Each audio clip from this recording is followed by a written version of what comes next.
You know, Easter is this Sunday, and we still haven't gotten the kids anything for their Easter baskets. So this might be it, guys. This might be the year they learn about the good old Easter Bunny. You know that the Easter Bunny exists. Maybe they'll get to see him dropping off the candy, right? That's how this works.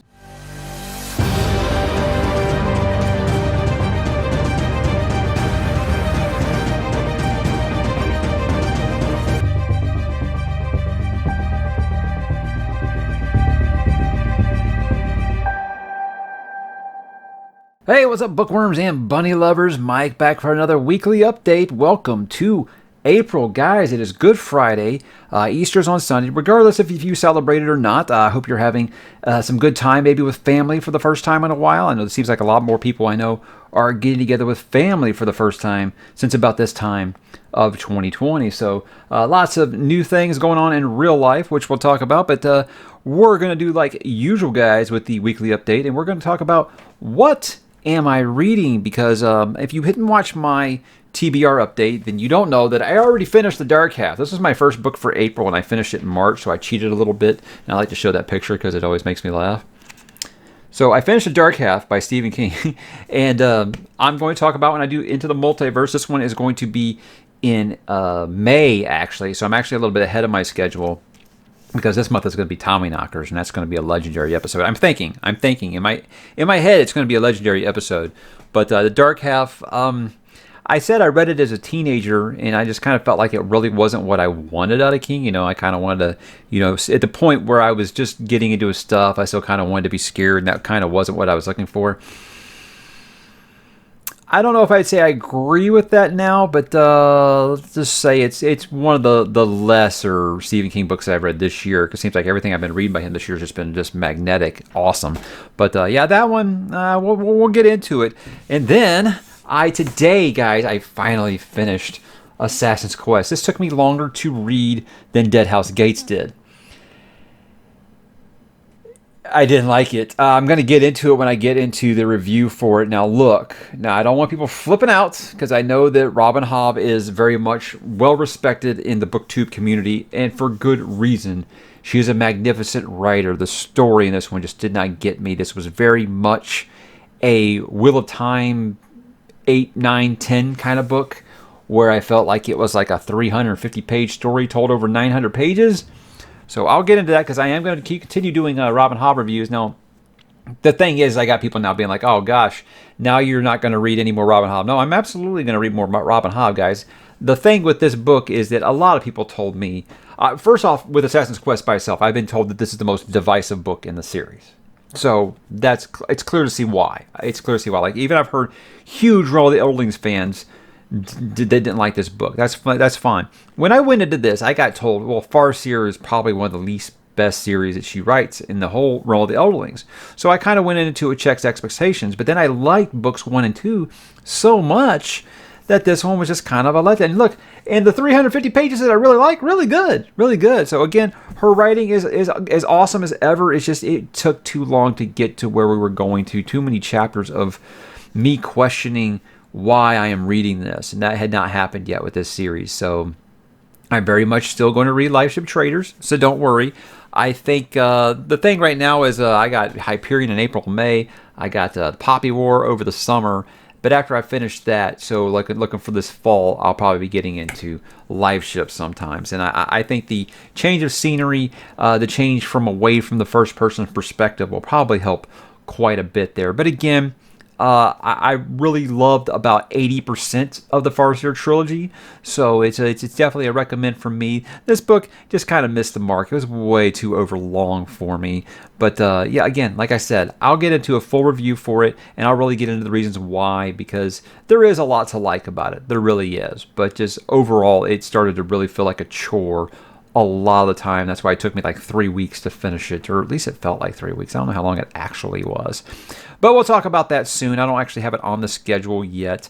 I tried to do an audiobook, guys. Now everybody always tells me, oh, you should do this because the audiobook's done by this and that, and I got that no more in any series than when I was doing Dresden Files, but because people know I'm a Buffy fan, and so they're like, hey, James Marshers does the audiobooks, and I try to explain to them, guys, it's not nothing about the performance or anything that bothers me about an audiobook. I just don't pay attention.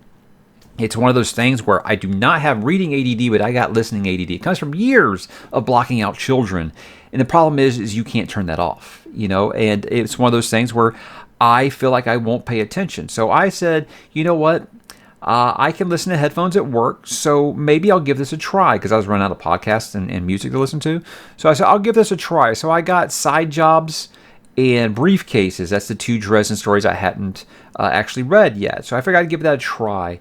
I kind of hung tough in there for like the first 2 stories, but like the third one was actually about like an hour long, and I just kept finding myself being like, wait, what's going on? Who is this? What's happening? Nothing. The performance is fantastic. James Marshall's is great. I can see why people like it. I love the way he says "Forzare," really cool. All of his voices seem very, very unique, and I like that. And he seems like he really gets into it. Again, it's nothing against that performance. It's just I was like, I couldn't tell you what just happened in this third story, except that there was maybe vampires in it. I don't even know. It was My Birthday 2, I think. I know Thomas was in it. That's the thing, guys. It's just I zone out. I don't listen, and that's why I can't do it. So a lot of people said maybe like on a reread of Dresden I can do that. Yeah, sure. I don't have to hang on to details and things like that. But I tried, but I stopped. I can't do it. Just can't do it, guys. It's just a me thing, and it sucks. It really does. 'Cause I think about all this time I have downtime during the week where I'm doing just, stuff where you can just listen to headphones. And I just think of all the books I could get in, on top of what I already get in. I could probably be clearing like 150 books a year if I did it this way. But, them's the breaks. But let's move along, guys, into what am I going to read. That's this big fat stack right here. I started The Great Train Robbery. And, guys, this is even better than it was in my memory. I thought that this was just a fun heist story. It is phenomenal. I'm about halfway through it now, and it's just so much fun. And it's one of those things where people think that Crichton can only write science. No, he's writing a heist, and he's writing it in the most Crichton way possible, in that the first half of the book is prepping for this big job, and it's done meticulously the way that Crichton would do anything like this. He does talk about I believe it's syphilis. They didn't actually have a term for it at the time, but he talks about venereal disease. It's about the only thing I can think that's really sciencey or medical Crichton in this, but everything else is just plotting for this job, getting the team together, and all that kind of stuff. And I'm excited to watch the movie too. The movie actually has Sean Connery and Kiefer Sutherland's dad. Is it Donald Sutherland? Yeah, Donald Sutherland. So I'm excited to watch that too. I've never seen the movie, but this is one that I said that I remembered liking a lot, but it's even better than I remembered. I'm just having so much fun with it, and I can't wait to finish it here. But I'll probably finish it if this weekend if the kids let me. The kids are off until Monday, so we'll see if that happens. And then, guys, the big one, and I cannot express my excitement. I'll probably be starting this Monday or Tuesday, and this has been so long coming, longer than Malazan, longer than Realm of Eldlings. I was in junior high when I wanted to read Hyperion. So it's finally going to happen. I'm super, super excited about it. There are people joining me on the Discord if you want to join along with me. I keep getting told it's like Canterbury's Tales, but in science fiction. That just sounds awesome to me. And I've heard some people say they have a problem with that. No, give me all the flashbacks, all the stories around the campfire kind of thing, although whatever the science fiction equivalent of that is, what are you sitting around like a spaceship console? I don't know what you'd be sitting around to tell stories, but I hear that about that format being a problem, and I think it's awesome. So I'm super excited about it. I've been just waiting until I got to do this, and I would start right now if I wasn't enjoying Train Robbery so much, but I'll be done with that rather soon. And then Hyperion Hype starts on Monday or Tuesday probably, and then after that I'll be picking up Blake Crouch, the first one I'm going to read by him. This is Dark Matter, a book that I think 9 out of 10 people on the last video I did said how amazing that this book is. So excited. It sounds like I got some good ones on the horizon here, trying to up the science fiction a little bit this year, and I think that's a good way to get going with some a sci-fi classic in Hyperion and some modern sci-fi with Blake Crouch. Let's talk about what happened this week on the channel. Now, as you know, it was Malazan closeout week, so if you aren't doing the Malazan read-along, I'm sorry if you feel kind of alienated. I don't usually like to stack the videos in a row like that. It's just the way that it happened. maybe next month I'll plan to do the standard review and the character thing like the week before or something. I don't want to do 3 videos in a row like that because, like I said, if you are doing the read along, I haven't seen any of you guys all week, and that's unfortunate.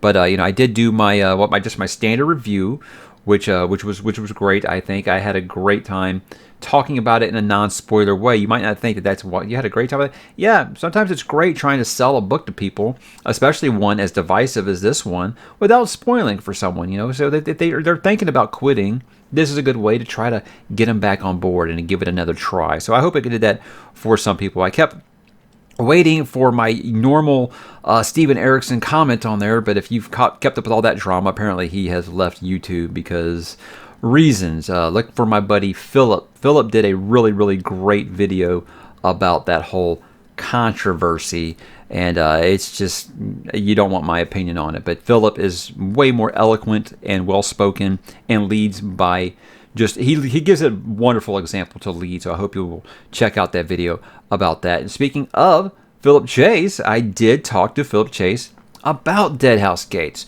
this past week, and that was a great time. I do know Mr. Erickson watched it because he did post it on his Facebook page, and I do appreciate that.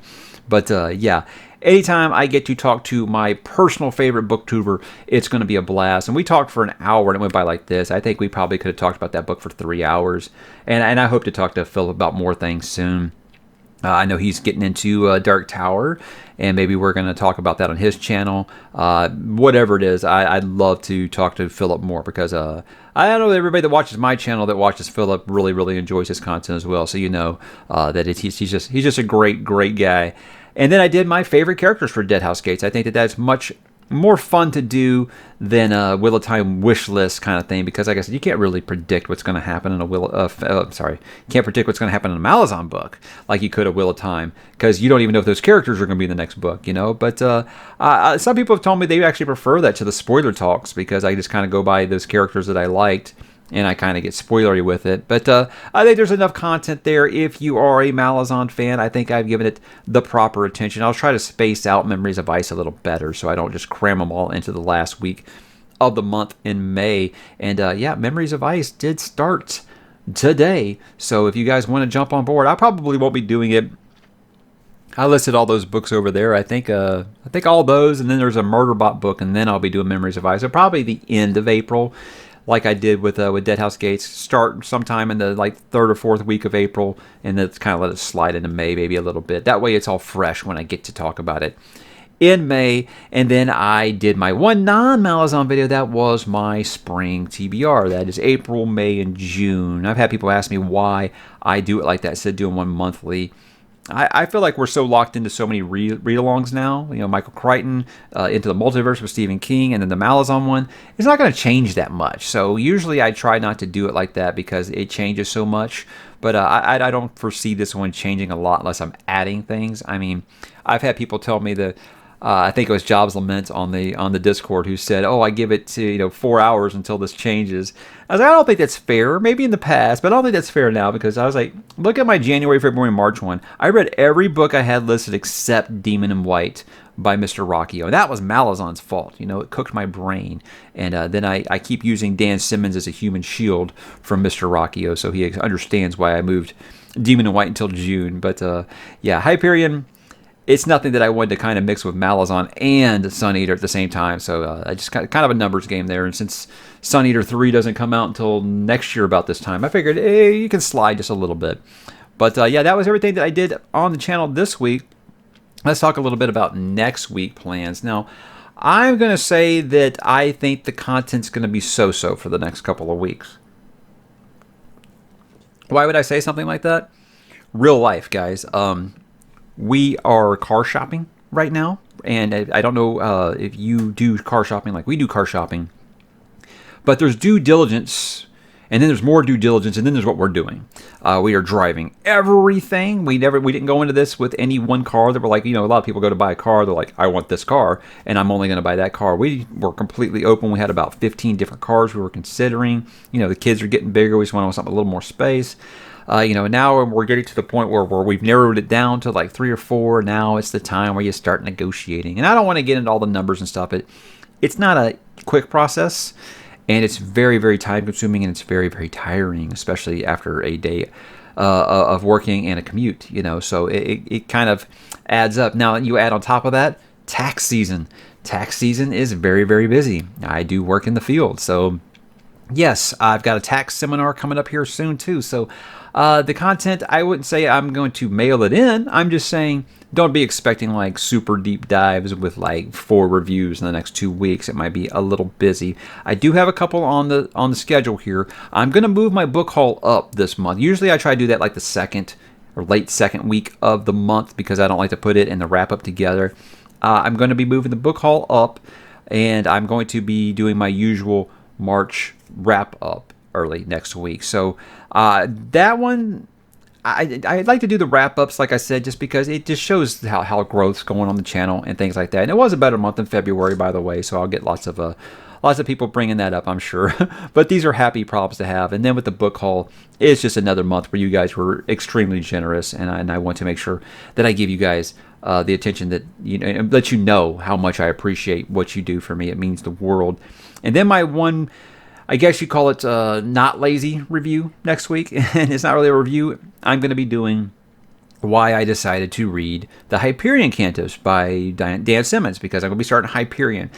And it was one of those I wasn't sure I was going to do because I felt like all I'm going to say is I really liked the cover when I was a kid, but I was like, it's me. You can give me, hey, talk about this coffee cup for 20 minutes and I could do it. Same with Hyperion. I could talk about why I want to read this, I'm sure. But I think it's something that deserves that attention because I don't give sci-fi enough attention on the channel. My guy Moid always tells me this, and he's right. I don't. So I want to make sure I give it I think the last sci-fi one I did, why I decided to read on, or why you should read, was The Expanse, and that was over a year plus ago.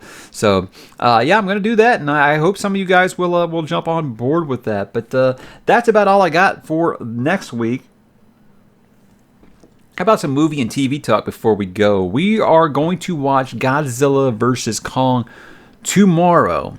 Didn't want to keep the kids up late and let them watch, because I'm not going to watch it without my kids. They're excited about it. They're already, it's kind of funny. One kid says King Kong's going to win, the other one says Godzilla's going to win. So I'm just like, I can't wait to see this.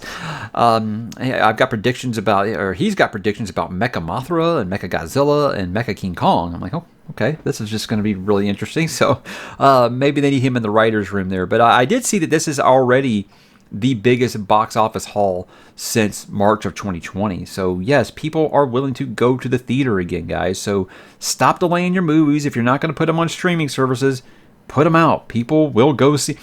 Who knew that no one wanted to go to the movie theater when there was nothing but shit movies out?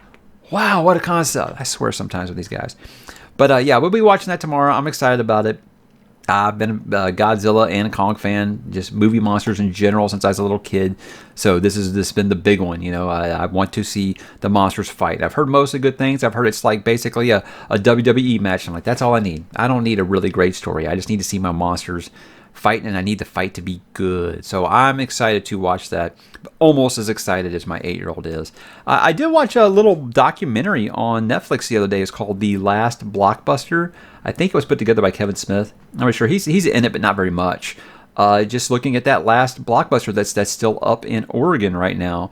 And it's when you think about Blockbuster Video, for me, it's kind of a double nostalgia because I loved going there, obviously, as a youngster, but I also worked there. And it was probably one of the, I don't want to say like it was still a job, don't get me wrong, but as far as like retail jobs go, it was probably one of the best jobs I had. And I actually met my best ma'am. Is that how you say it? The lady that was the best man at my wedding. Yes, I had a female best man. I actually met her at that Blockbuster. So lots of good memories there. But that documentary was very, very. It just shows that we just can't explain about that generation, about what we loved about Blockbuster Video. Usually you're like, these big corporations, screw them or whatever. But for some reason, we just have all of the nostalgia in the world for Blockbuster Video. And that I felt like that documentary really captured why that last Blockbuster Video is still important, and why you have people doing completely cross-country road trips just to YouTube a video of them inside this Blockbuster, and buying anything that they can just to help this small store out. It's just a really good, heartwarming story, and I think that if you have any memories of Blockbuster Video, you probably enjoy it. It's on Netflix. about an hour long. It's a great watch. But guys, that's all I have for this week. What are you up to? What are you watching? What are you listening to? What are you playing? What are you reading? Have a great Easter, and I'll talk to you in the comments.